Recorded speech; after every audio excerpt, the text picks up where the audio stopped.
Welcome to The Newsworthy. All the day's news in less than 10 minutes. Fast, fair, fun, and on the go. Thanks so much for listening. Today, what the president said about his trip to Asia, and the topic he won't talk about. Plus, we just found a new planet that could support life. Tesla has a big reveal today, and the movie Titanic is making a comeback. All that and much more in less than 10 minutes. I'm Erica Mandy. Today is Thursday, November 16th. You ready? Let's do this. Today, House Republicans are expected to vote and pass their version of a tax bill. It would give $1.4 trillion in tax cuts over the next decade, and it would especially mean some big tax changes for corporations. But, of course, it would still have to get through the Senate to actually become law, and the Senate is having some trouble with its own version of a tax plan. The Wall Street Journal reports one Republican senator has already come out against it, and others have voiced some concerns.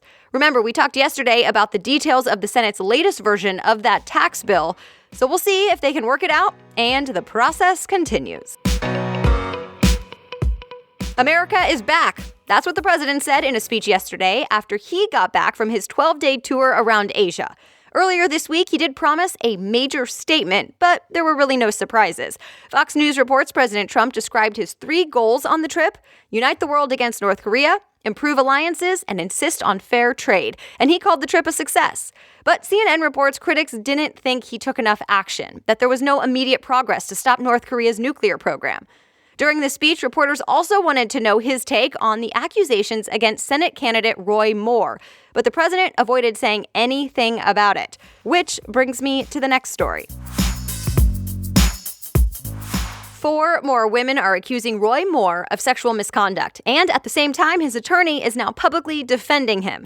CNBC reports the total number of women accusing Moore of pursuing them when they were just teenagers is now 9. Moore's attorney called at least one of those accusations not true. His campaign said the accusations are all just political, and Moore is still running in Alabama for an open Senate seat. Many of his fellow Republicans, though, want to see him leave the race. The president's daughter, Ivanka Trump, also came out against him. But the president himself has avoided saying anything about it. The special election for the Senate seat is next month. It's about the size of Earth, a little larger actually, and it could even support life. Yes, a new planet was just found, and it's only 11 light years away. Basically, Earth's next-door neighbor. National Geographic reports it's called Ross 128b, and just like Earth orbits the sun, this planet orbits its own small star. The Verge reports there are still some unknowns about the planet's atmosphere, but a new telescope is in the works, and it could be up and running by 2025. And this telescope might be able to give us the info we need to really know if life exists on that planet. And get this, Ross 128b is not the only planet discovered this year that could support life. It's just the one closest to Earth. For the first time, researchers say they've diagnosed CTE in someone who is still alive. CTE is that brain disease that's been seen in former NFL players. Until now, CTE could only be diagnosed after someone died, and researchers could actually take a close look at the brain.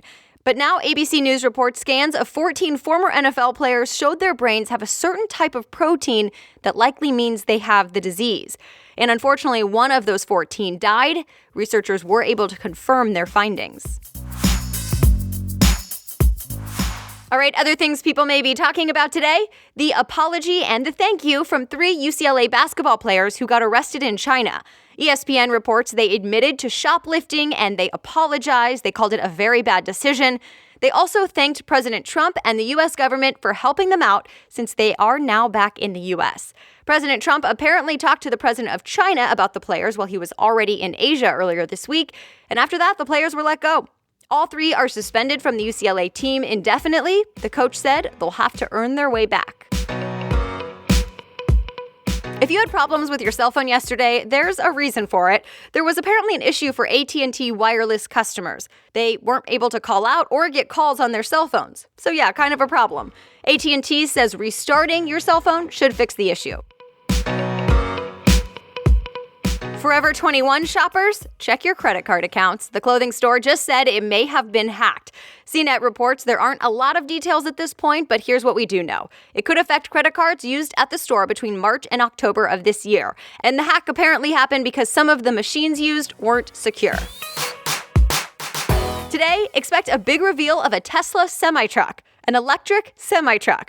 Founder Elon Musk has been teasing it for months, and TechCrunch reports tonight at 8 o'clock Pacific, we should see a working prototype and learn about all the specs, like how far it can go on an electric charge. Will there be any self-driving capabilities? I'll bring you all the deets tomorrow. More than $450 million. That's how much someone just spent on a painting. But it's not just any painting. It's a rare Leonardo da Vinci painting called Salvator Mundi. The New York Times reports the price broke the record for any work of art sold at an auction. At $450 million, one expert told the Times he's in shock and hasn't seen anything like that bidding in 40 years.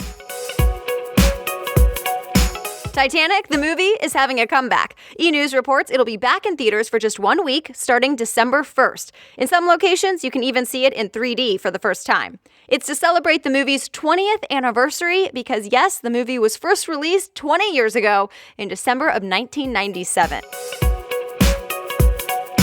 And that's it. You are ready to go for your Thursday. Be sure to subscribe wherever you listen. And remember, you can sign up to get episodes sent straight to your email so you can stay in the know. Just go to thenewsworthy.com. Of course, that's also where you can find today's show notes. If you want to read more about any of the stories we talked about today, just click show notes and find today's date. The Newsworthy is ready for you to listen every day, Monday through Friday by 4 a.m. Eastern Time. Let's chat again tomorrow. Have a great day.